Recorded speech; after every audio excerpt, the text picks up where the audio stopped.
श्रीभगवानुवाच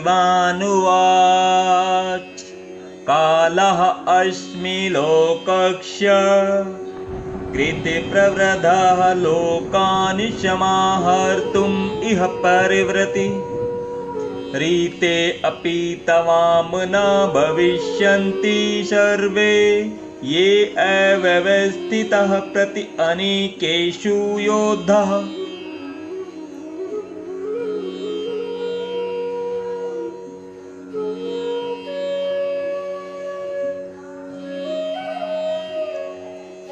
भगवान ने कहा, समस्त जगतों को विनष्ट करने वाला काल मैं हूँ और मैं यहाँ समस्त लोगों का विनाश करने के लिए आया हूँ। तुम्हारे अर्थात पांडवों के सिवा दोनों पक्षों के सारे योद्धा मारे जाएंगे।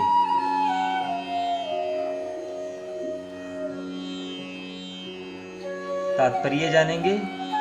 यद्यपि अर्जुन जानता था कि कृष्ण उसके मित्र तथा भगवान हैं, तो भी वह कृष्ण के विविध रूपों को देखकर चकित था। इसलिए उसने इस विनाशकारी शक्ति के उद्देश्य के बारे में पूछताछ की। वेदों में लिखा है कि परम सत्य हर वस्तु को, यहाँ तक कि ब्राह्मणों को भी नष्ट कर देते हैं। कठोपनिषद का वचन है, यस्य ब्रह्मा च क्षत्रं च उभे भवत ओधनः मृत्युः अस्योपसेचनं क वेदः यत्र सः।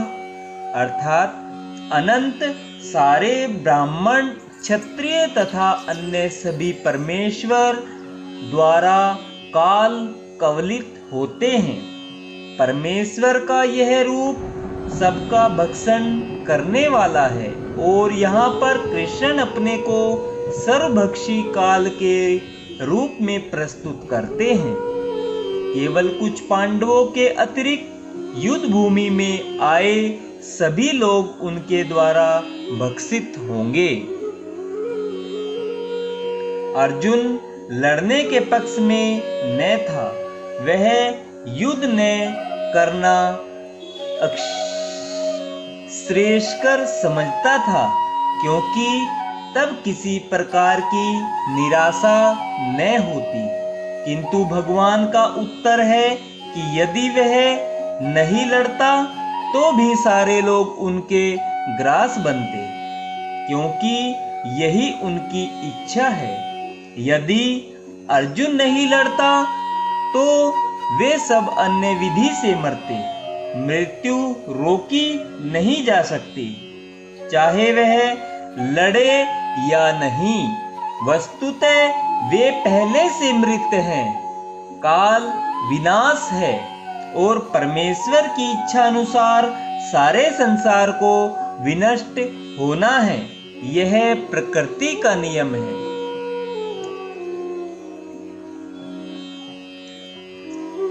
तस्मात् त्वम् उत्तिष्ठः यशः लभस्व जित्वा शत्रून् राज्यं समृद्धम् मया एविते निहतः पूर्वम् इव निमित्तमात्रं भव सव्यसाचिनः। भगवान श्री कृष्ण अर्जुन को कहते हैं, अतः उठो, लड़ने के लिए तैयार हो और यश अर्जित करो। अपने शत्रुओं को जीतकर संपन्न राज्य का भोग करो। ये सब मेरे द्वारा पहले ही मारे जा चुके हैं। और हे सव्यसाची, तुम तो युद्ध में केवल निमित्त मात्र हो सकते हो। तात्पर्य, सव्यसाची का अर्थ है वह जो युद्ध भूमि में अत्यंत कौशल के साथ तीर छोड़ सके।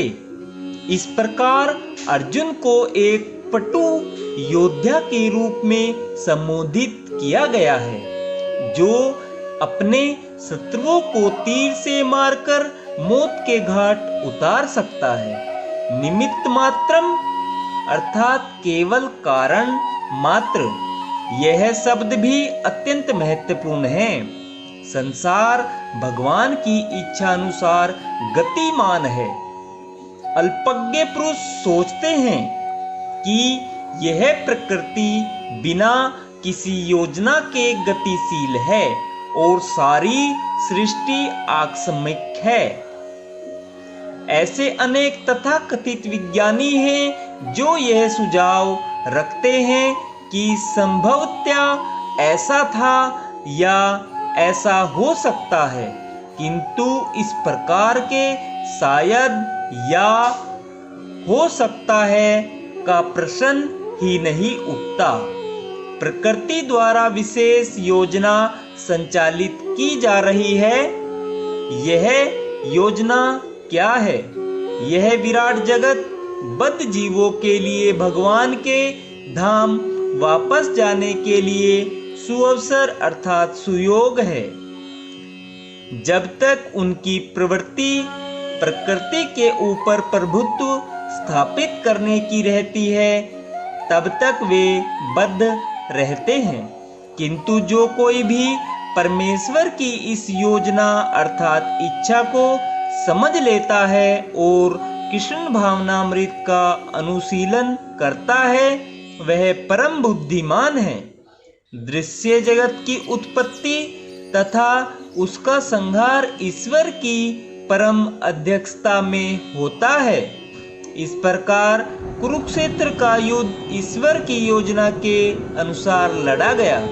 अर्जुन युद्ध करने से मना कर रहा था, किंतु उसे बताया गया कि परमेश्वर की इच्छा अनुसार उसे लड़ना होगा, तभी वह सुखी होगा। यदि कोई कृष्ण भावनामृत से पूरित हो और उसका जीवन भगवान की दिव्य सेवा में अर्पित हो, तो समझो कि वह कृतार्थ है। राधे राधे भक्तजनों, राधे राधे, जय श्री कृष्णा। आज हमने श्रीमद् भगवत गीता के 11वें अध्याय के श्लोक नंबर 32 और 33 का आनंद लिया है। कल हम 34 और 35 का आनंद लेंगे। राधे राधे भक्तजनों, राधे राधे, जय श्री कृष्णा। आप सभी पर भगवान श्री कृष्ण की कृपा बनी रहे। राधे राधे, जय श्री कृष्णा।